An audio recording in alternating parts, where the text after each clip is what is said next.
Dakota Territory, 1885. Wind cuts across the plains at 30 below, and snow drifts pile against cabin walls.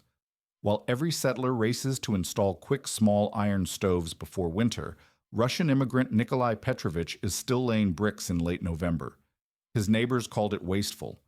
They called him a fool. He built a massive brick stove that consumed a quarter of his cabin, thick masonry walls designed to absorb and store heat for hours after the fire died. He added a sleeping ledge near the top where the warmest air collected. His neighbors finished their iron stove installations in days. Nikolai spent weeks on his enormous contraption. Then December arrived with a vengeance. The blizzard hit without warning, 40 degrees below zero. Winds that turned breath to ice. The iron stoves burned through firewood faster than anyone could chop it, heating rooms only while fires blazed, then going cold within hours. Families huddled in single rooms, burning furniture to stay alive. But Nikolai and his wife, Anna, they slept soundly on top of their brick stove, the thick masonry radiating stored heat through the night, keeping their entire cabin comfortable with a fraction of the firewood. What did this Russian stonemason understand about thermal mass and heat retention that every American settler missed? If you value stories of practical wisdom that stood the test of time, make sure to subscribe. We've got more documented accounts worth remembering. Comment your city and time. We love reading where these documentaries reach. The wind had been building for 3 days when Nikolai Petrovich made his decision. November 18th, 85, and most of his neighbors in the Dakota Territory had already buttoned up their cabins for winter, their small iron stoves installed and ready.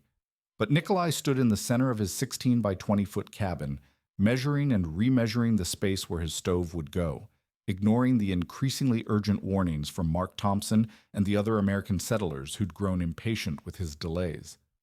Thompson had stopped by that morning, stamping snow off his boots and shaking his head at the pile of bricks Nikolai had been accumulating since September. "You're cutting it too close, Nikolai," he'd said, gesturing toward his own cabin where smoke already rose from a neat iron chimney. "Winter's coming, whether you're ready or not. My stove took 2 days to install, and it's heating the place just fine." Nikolai had nodded politely, continuing to sort through his collection of fire bricks, each one carefully selected for its ability to withstand extreme heat without cracking. He'd been a stonemason in Russia for 15 years before immigrating, and he knew that the quality of the bricks would determine whether his family lived or died when the real cold arrived. These weren't ordinary building bricks. They were dense, heavy specimens that would absorb heat slowly but hold it for hours, creating what he called thermal mass.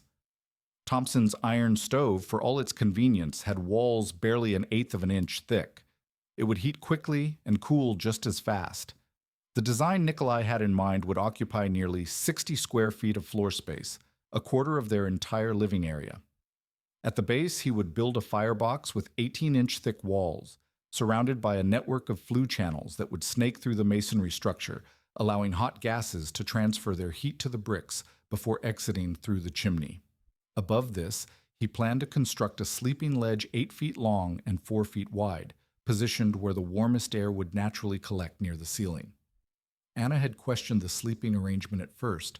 Who slept on top of a stove? But Nikolai had explained that in the coldest regions of Russia, families had survived entire winters this way, using the stored heat from the masonry to warm their bodies through the night. Hermann Schmidt had arrived the next day with Johann Andersen, both men carrying the skeptical expressions that had become familiar to Nikolai over the past months. Schmidt, whose German background included some experience with masonry heaters, still favored the American approach. "You're overthinking this, Nikolai," he'd said, watching as Nikolai began laying the foundation stones. "A good iron stove will heat your cabin in 20 minutes. That pile of bricks will take hours just to get warm." That was exactly the point, though Nikolai didn't bother explaining it again. He'd tried to describe thermal mass to his neighbors, how the thick masonry would absorb heat energy during the burning period and release it slowly over the following 12 to 24 hours, but their eyes glazed over. They saw efficiency in terms of immediate results. Light a fire, get heat. They couldn't envision a system that stored energy for later use. Anna understood, though she'd grown worried about the social cost of Nikolai's stubbornness. The other women in their small community had begun making pointed comments about the Petrovich family's strange ways. Sarah Thompson had mentioned that her husband worried Nikolai would run out of time and freeze his family to death with his impractical Russian ideas. Emma Schmidt had wondered aloud why anyone would want to sleep on a stove when a proper bed with warm quilts would do just fine. But Anna remembered the winters of her childhood in Novgorod, where her grandmother had maintained a similar stove through 6 months of temperatures that regularly dropped to 40 below zero. She remembered sleeping on the warm brick ledge with her siblings, the gentle heat radiating up through their bodies while ice formed on the windows just feet away. She remembered how her grandmother would bake bread in the morning using residual heat from the previous evening's fire, and how the entire house stayed comfortable on a fraction of the firewood their neighbors consumed. By the first week of December, with snow already accumulating in earnest, Nikolai was still working on the upper portions of his stove. The basic structure stood nearly 7 feet tall, its thick walls beginning to dominate the cabin's interior. He'd built the sleeping ledge at the 6-foot level, accessible by a short wooden ladder, and lined with smooth stones that would distribute heat evenly. The flue system was complete, a series of channels that would force hot exhaust gases to travel through the entire masonry mass before exiting, transferring maximum heat to the bricks. Thompson had stopped by again, this time with genuine concern rather than mockery. "Nikolai, it's going to be 20 below tonight. You need to get that thing working or come stay with us until spring." He gestured toward the complex brick structure. "Even if it works, it'll take you hours to heat up all that stone. My iron stove has the cabin warm in half an hour." Nikolai had thanked him for the offer, but declined. That evening, he'd built his first fire in the new stove, feeding seasoned oak logs into the firebox and watching as the flames began their work. Thompson was right about one thing. It did take time for the thermal mass to absorb heat. For the first 2 hours, the cabin remained uncomfortably cold while the bricks slowly warmed. But as the evening progressed, something remarkable happened. The stove began to radiate heat from its entire surface, not just the firebox. The sleeping ledge grew warm to the touch, and the air temperature near the ceiling rose steadily.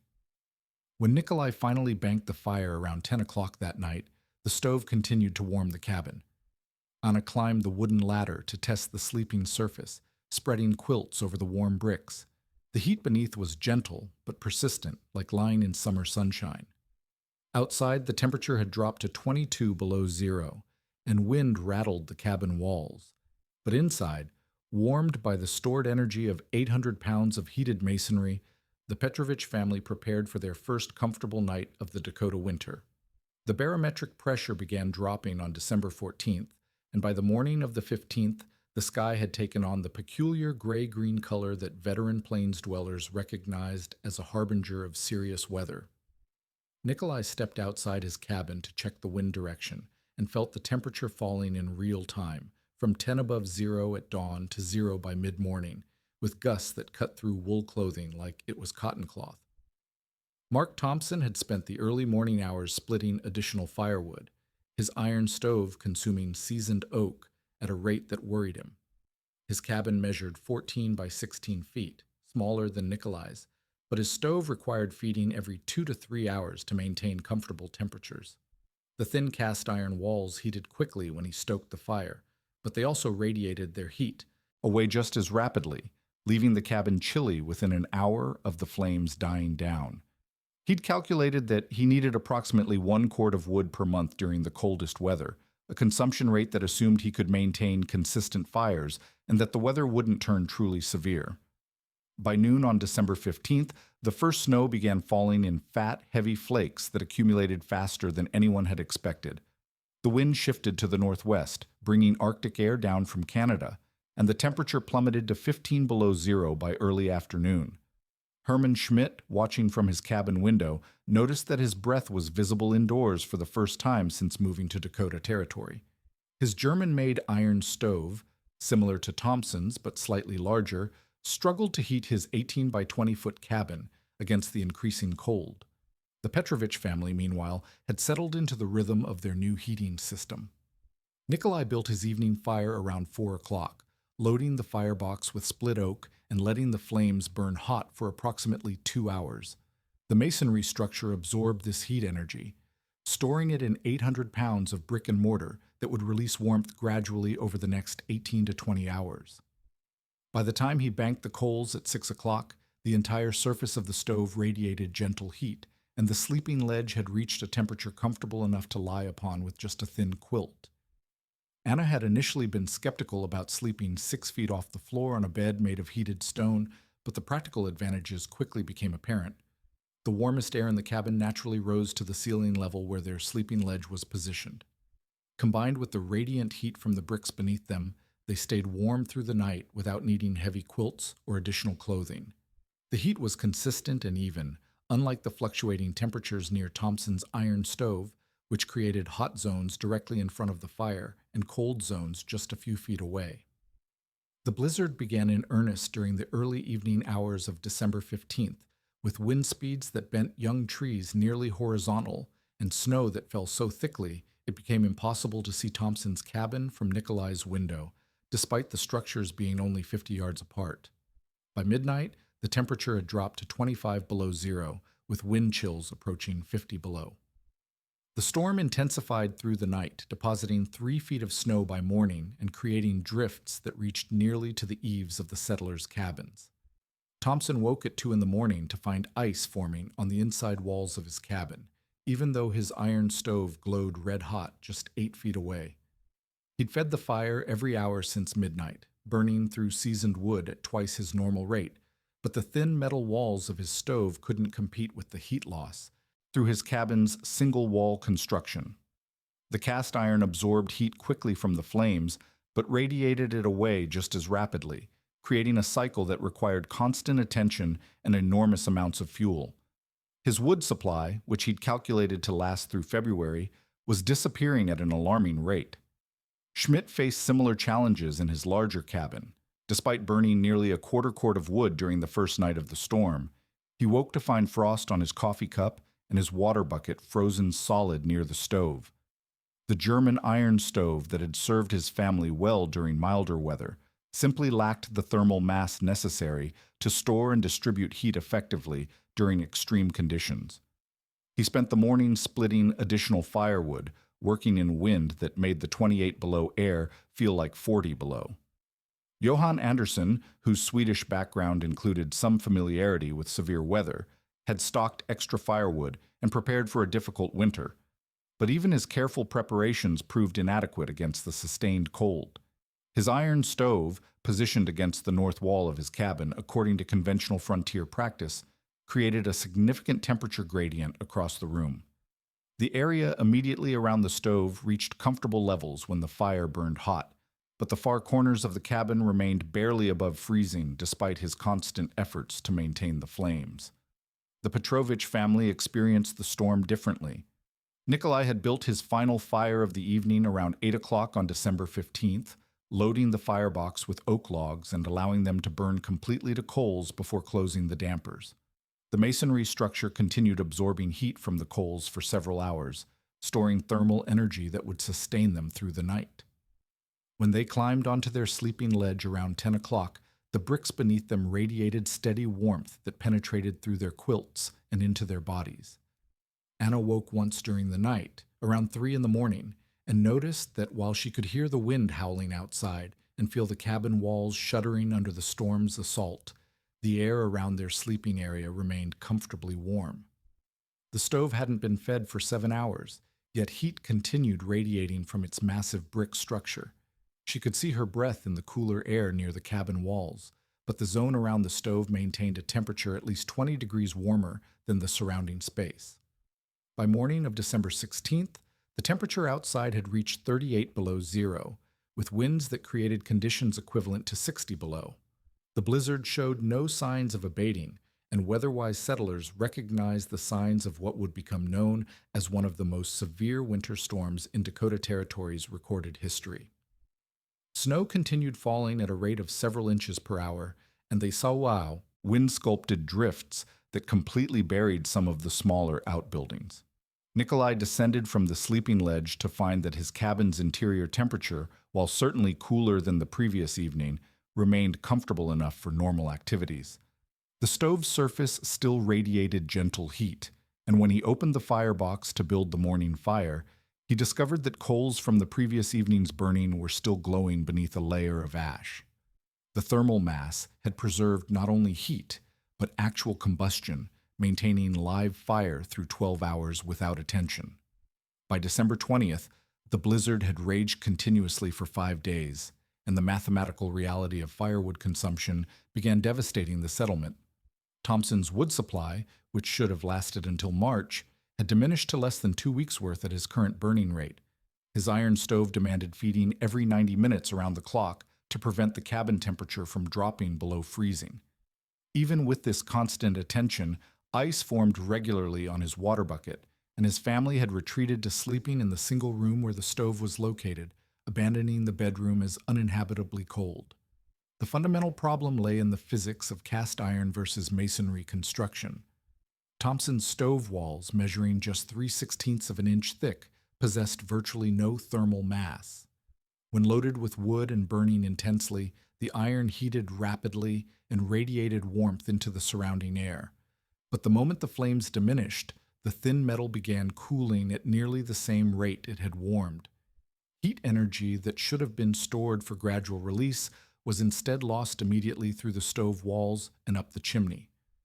Thompson found himself in a desperate cycle of constant feeding that consumed seasoned hardwood faster than he could process it from his remaining logs. Schmidt faced an even more critical situation. His larger cabin required proportionally more heat, but his iron stove was only marginally bigger than Thompson's. The German-made unit had thick cast iron walls, nearly half an inch, which provided slightly better heat retention than the thinner American models. But even this improvement proved inadequate against sustained temperatures that had reached 42 below zero on December 19th. Schmidt had burned through 3/4 of his winter wood supply in less than a week, and his calculations showed complete depletion by early January. The positioning of Schmidt's stove compounded his heating problems. Following conventional frontier wisdom, he had installed it against the exterior north wall of his cabin, utilizing the existing wall structure to support the chimney. This placement, while convenient for construction, created a significant heat sink. The stove's radiant energy warmed the thick log wall behind it, but that heat was then conducted directly to the outside. Air through 18 inches of timber.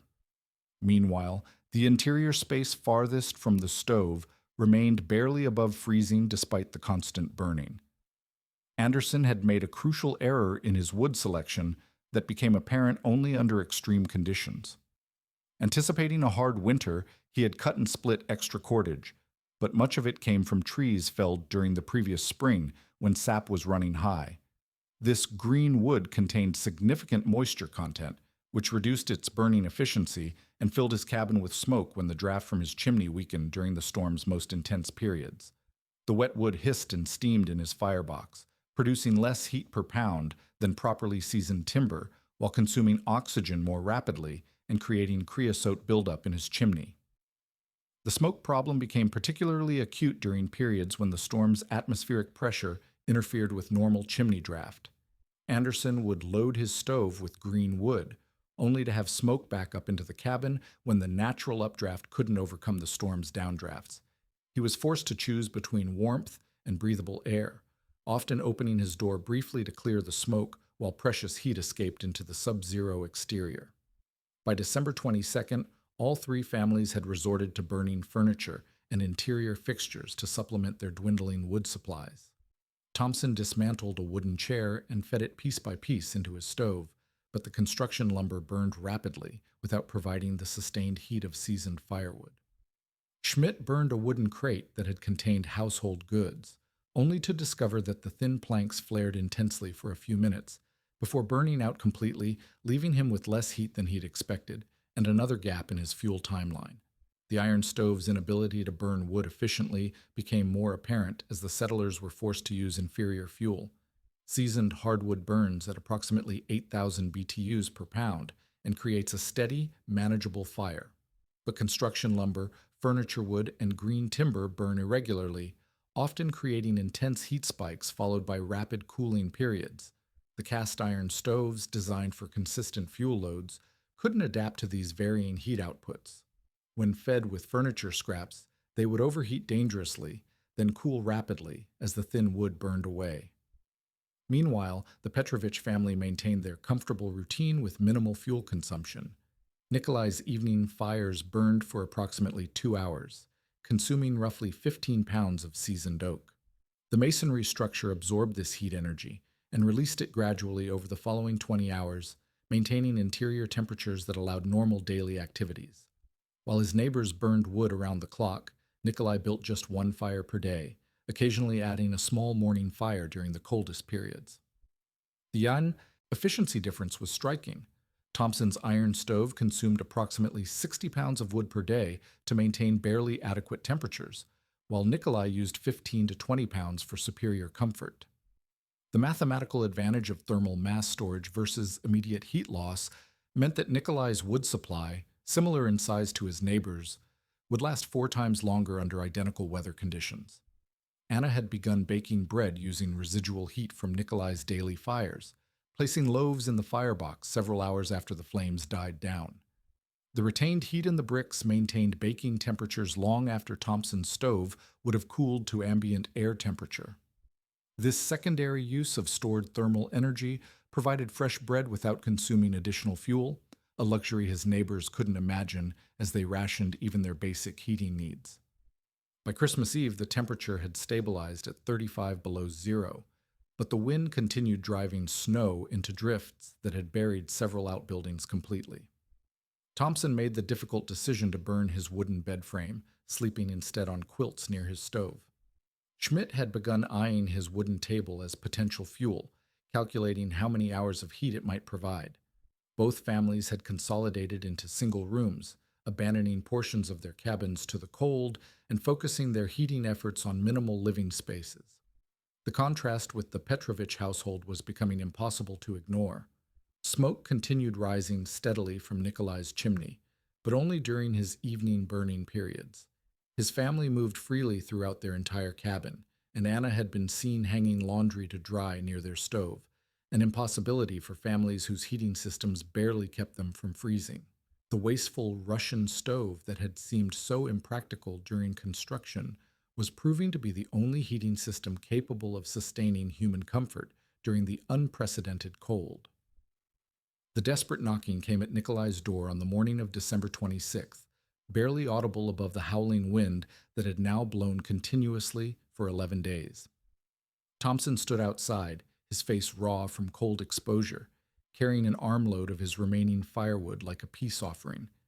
Behind him, Schmidt and Anderson waited with their families, all of them dressed in every piece of clothing they owned, their breath forming ice crystals that clung to their scarves and coat collars. "Nikolai," Thompson said when the door opened, his voice hoarse from breathing sub-zero air. "We need help. Our wood won't last another week."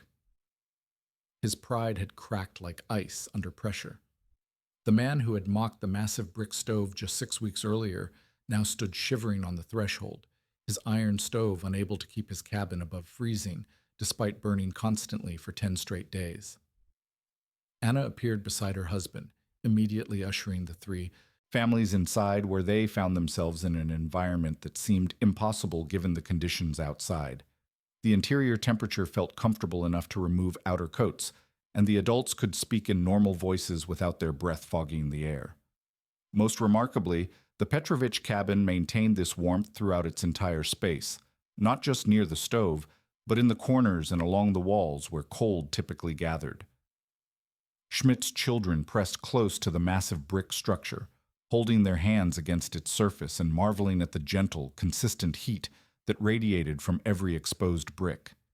His youngest daughter, who had been shivering continuously for 3 days despite being bundled in multiple layers, gradually stopped shaking as the thermal radiation warmed her core temperature.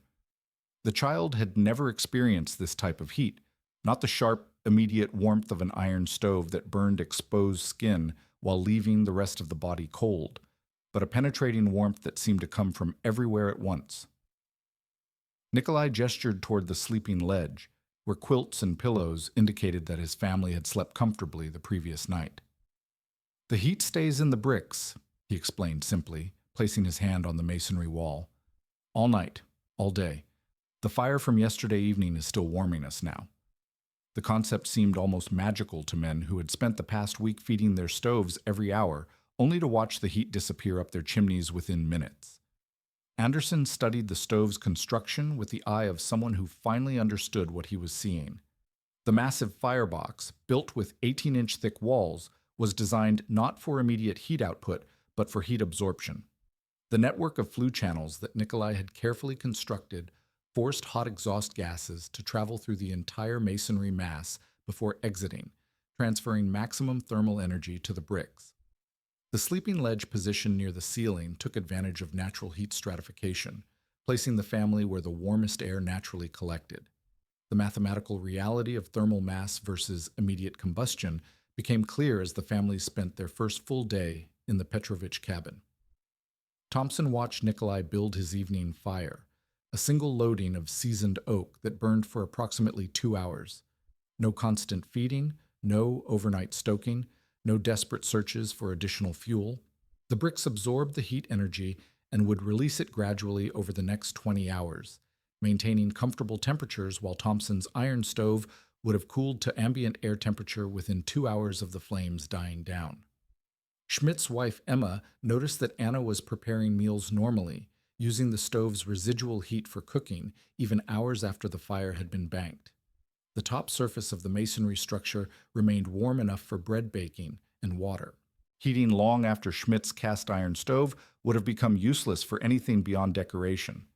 This secondary utilization of stored thermal energy provided cooking capability without consuming additional fuel, a concept that revolutionized Emma's understanding of domestic efficiency.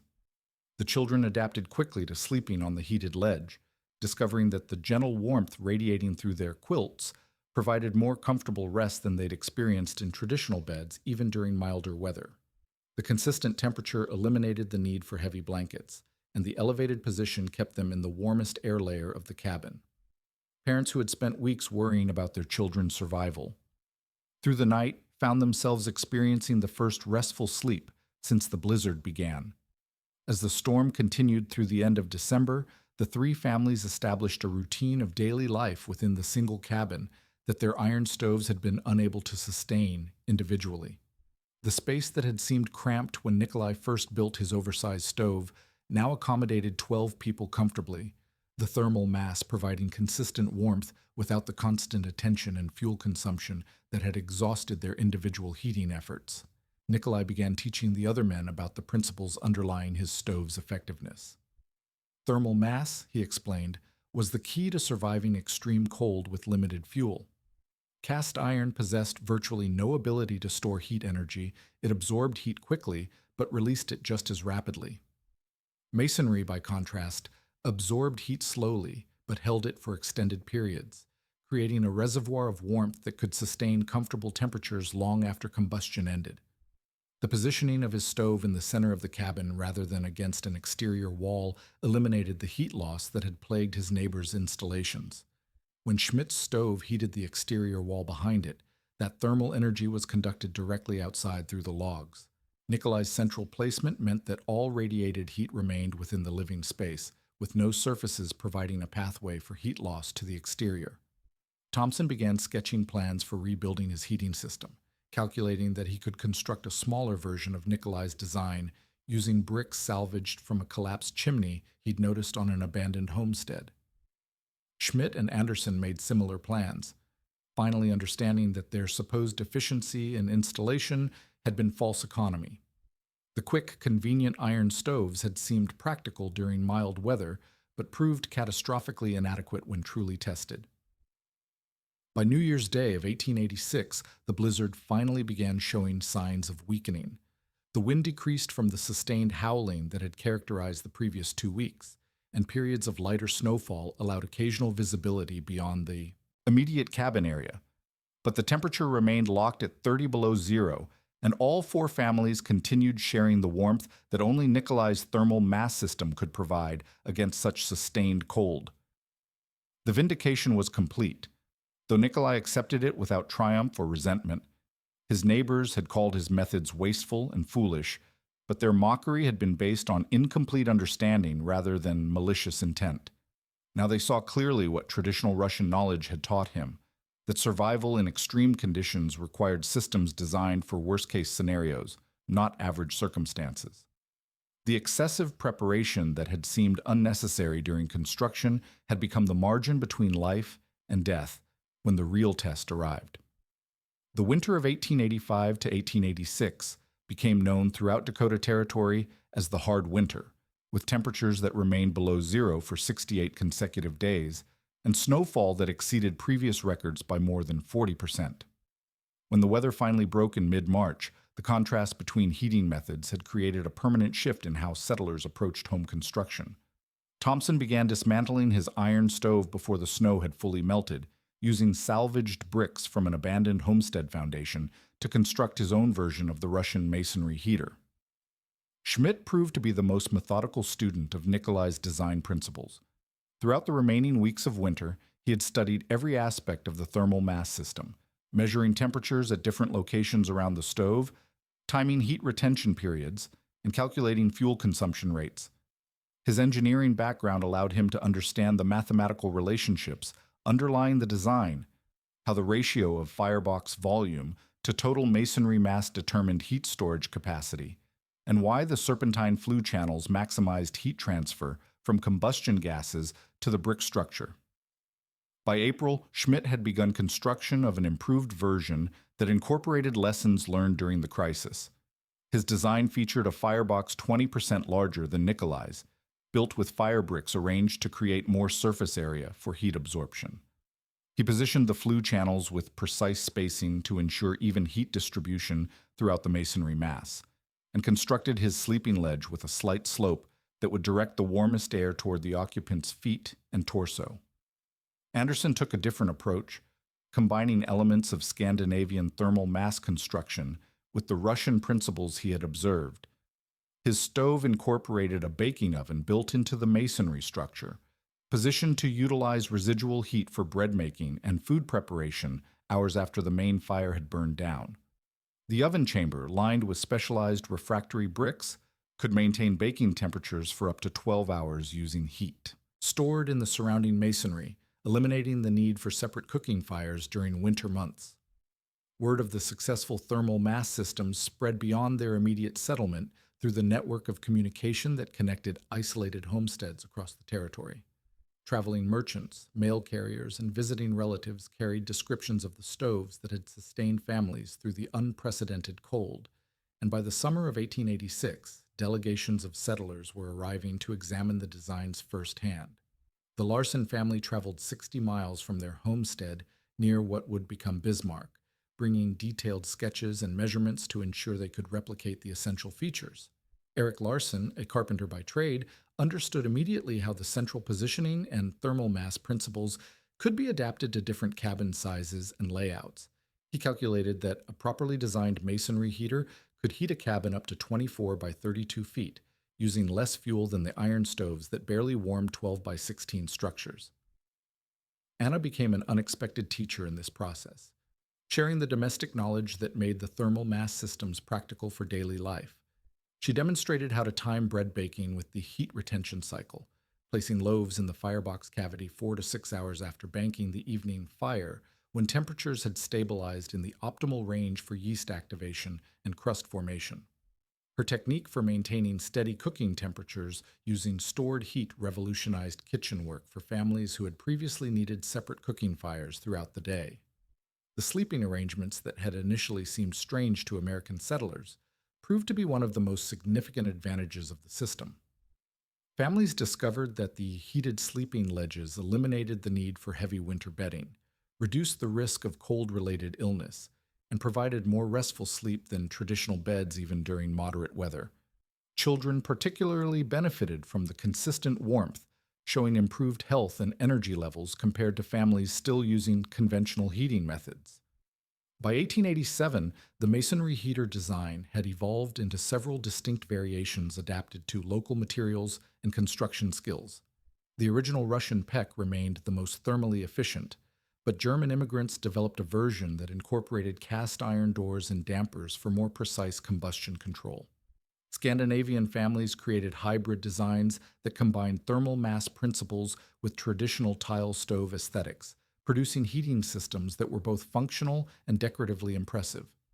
The economic advantages became clear as fuel costs and availability fluctuated during subsequent years. Families using thermal mass heating consistently consumed 60 to 70% less firewood than those relying on iron stoves, a difference that translated to significant savings in both labor and cash expenditure. During the drought years of the early 1890s, when dead wood became scarce and expensive, the efficiency advantage often determined which families could afford to maintain comfortable living conditions.